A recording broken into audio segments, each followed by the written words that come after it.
In the first few months of the year, as Iranian-backed militants launched a wave of missile and drone attacks against Saudi Arabia and the United Arab Emirates, frustration towards the U.S. was simmering inside the Gulf states' royal courts.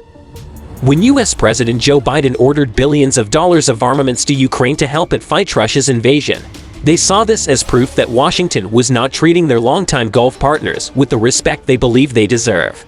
While the Saudis and the Emirates were smarting over security issues, the Biden administration had its frustrations. The Gulf leaders' resistance angered it to pumping more oil to damp high energy prices, and their refusal to distance themselves from Vladimir Putin, with whom they have nurtured closer ties in recent years. Just as Russia's aggression has injected fresh impetus into the transatlantic alliance, it has exposed the fraying nature of the two Gulf states' decades-long partnership with Washington and brought into sharp focus tensions over the bedrock on which it was built. U.S. security assurances to the oil-rich nations in return for a commitment to stable global energy markets. The war in Ukraine has been a blessing and a curse for the Gulf. They see America is back, not checking out, and can mobilize when it wants to. The bad news for them is when the US mobilize for someone else, it's a slap in the face. However, the US and its Gulf allies have decided to try to mend fences. The White House announced on Tuesday that Biden would visit Saudi Arabia next month, where he will meet Crown Prince Mohammed bin Salman, the day-to-day leader of the world's top oil exporter. The Saudi visit is a sign of the enduring appeal of the Energy for Security Pact that has defined the US relationship with the Gulf. US needs help to limit the impact of the war in Ukraine on oil prices. At the same time, the Gulf states remain heavily dependent on US military assistance, from missile defenses to fighter jets. This is an opportunity for the US to reset the table to make the region more comfortable and be self-aware about why their partners are concerned about the American commitment. The energy stability trade-off. Saudi Arabia appeared to smooth the path for a potential meeting this month by finally agreeing to a modest increase in crude output with its producer allies in OPEC. Biden described the move as a positive. For months, some of the president's aides have pressed Biden to put aside his moral outrage and push for rapprochement, arguing that it is worth accepting the trade-offs of engaging with MBS in exchange for energy stability.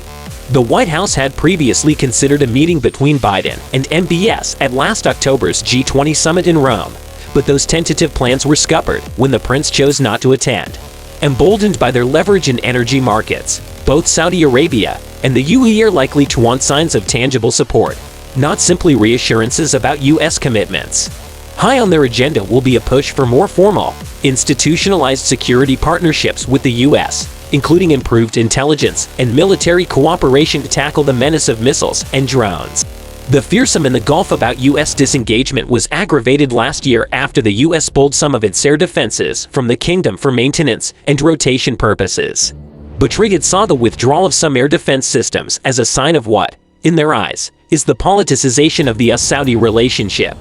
But the Russian crisis has sparked recognition in Washington of the strategic importance of Saudi Arabia and the UAE, the only oil producers with the ability to significantly increase crude production as Biden seeks to isolate Putin and stabilize energy markets. The UAE and the US have been drafting a new security framework, although nothing has been finalized, the person briefed on the UAE talks says. A senior U.S. official says Washington has been in regular discussions with the UAE about strengthening our defense partnership to deter and respond to future attacks. So far, the signals out of Riyadh and Abu Dhabi are that they are not yet willing to break their ties to Putin, despite the West's attempts to isolate him and the invasion exposing weaknesses in Russia's military. At the beginning of the month, Saudi Arabia hosted Russian Foreign Minister Sergei Lavrov at a GCC meeting in Riyadh.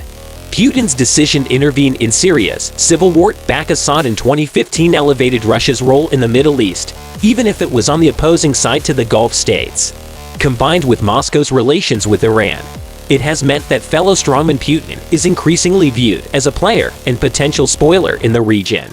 Cautions that even if Biden does meet MBS, it's not going to be like a light switch, where you flip it and everything is fine. What do you think about Biden's tour in the Middle East? Let us know in the comments below. So viewers, we will be back with another video. Until then, stay with us.